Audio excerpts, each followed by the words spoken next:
Trey X on Marlowe's corner last night. He called the fight. Did a phenomenal job calling this fight and the Russell fight. Shout out to Trey X. Shout out to Marlo over there on Marlowe's corner. Y'all go there and subscribe to him if you haven't. Trey X brought up the question, say, you know, when was the last time we saw a guy that was like a highly touted rising phenom go in there against a guy and just get washed like that? And two fights come to mind. One guy wasn't actually he was actually a champion, one of my favorite fighters of all time. He was a champion, but it was his first defense. And anybody who knows how I feel about champions, I say you're only a champion after you successfully defend that title.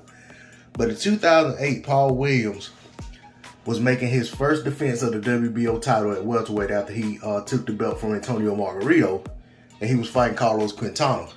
And Quintana pretty much clearly beat Paul Williams to win a unanimous decision. It wasn't as wide as what happened to Colbert, but it was, to me, it was wider than what the scorecards read. I think the scorecards were like 116, 112 twice, and 115, 113. But honestly, it was really hard to find rounds to give Paul in that fight. In the very next fight, Paul Williams dominated Quintana in the first round and got a first round stoppage. So Colbert can draw on that as an example of how you can bounce back from your first defeat, even if it's a bad defeat. Now, on the flip side, Amir Imam comes to mind. In November of 2015, 140-pound phenom Amir Imam, you know, deep amateur pedigree, people actually was so high on this guy, which I was too. He's one of my favorite as well. Amir Imam, people thought so much of Amir Imam that nobody actually had anything negative to say about the fact that he was going by the moniker, the Young Master, which was basically him paying homage to Joe Gans, the old master. So, but that just goes to show that, you know, people really thought that Amir Imam was going to be, you know, that it guy.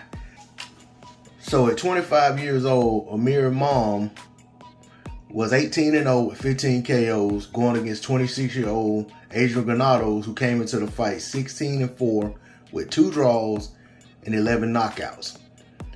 Now that fight went 8 rounds on the scheduled 10 rounds. Granados was up on all the cards, and he stopped Amir Imam in the 10th round.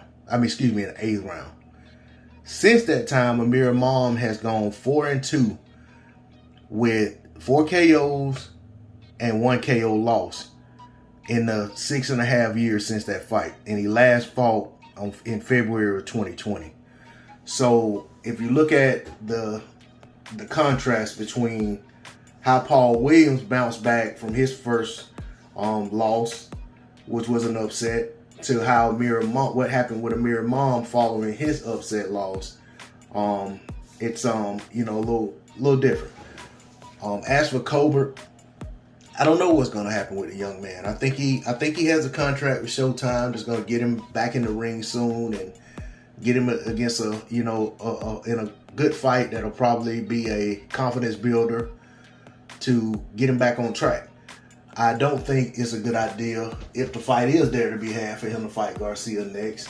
It just the way the fight played out is in things I saw in Colbert during that fight.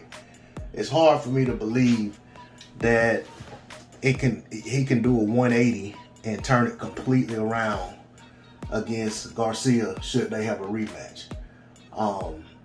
But if they have the rematch, I'll tune in and watch the fight. But I honestly, like I said, I feel like Garcia is deserving of that title shot versus Gutierrez, and I want to see him in that opportunity next.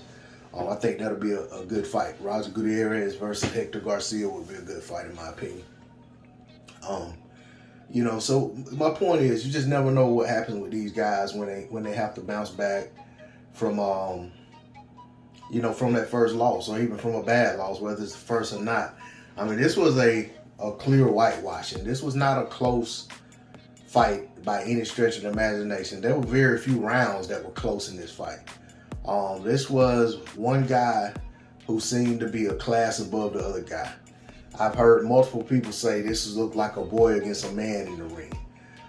There were a lot of fights inside of this fight that all were won by Garcia.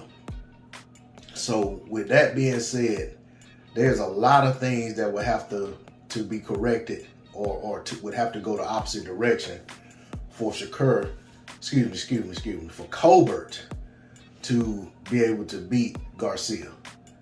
And speaking of Shakur, which I was about to say, Shakur Stevenson, he and Colbert had been going back and forth. Colbert, thinks highly of himself and, thinks that he is on the level of a guy like Shakur Stevenson and sees him as a rival. And I think Stevenson saw him as a rival. But after a performance like this, you have to look at Shakur Stevenson and Colbert and say that they're not on the same plane. That doesn't mean that if they were put in the ring against each other next that, Shakur would dominate him just as bad as Garcia. I mean, styles make fights. But, I basically think that Garcia needs I feel like Colbert needs a confidence builder and kind of soft touch and work his way back up into contention. No matter which sanctioning body he chooses to try to chase after a title shot in. But that's all I got on it. D-Lo 404 Boxing. Like, share, comment, subscribe. I'm out. Peace.